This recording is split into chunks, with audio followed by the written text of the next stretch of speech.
How to save pictures from Pinterest. Hey guys, welcome back. In this quick video, I'm going to be showing you how you can save a picture from Pinterest. So let's get into it.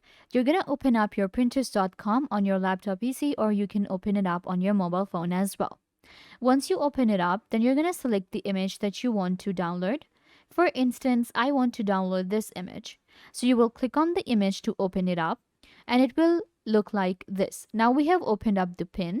So this pin has an image.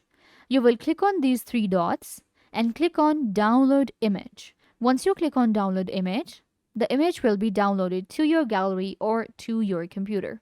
So you can see it's actually really easy to do. Or you can hover over the pin, click on these three dots and click on download image.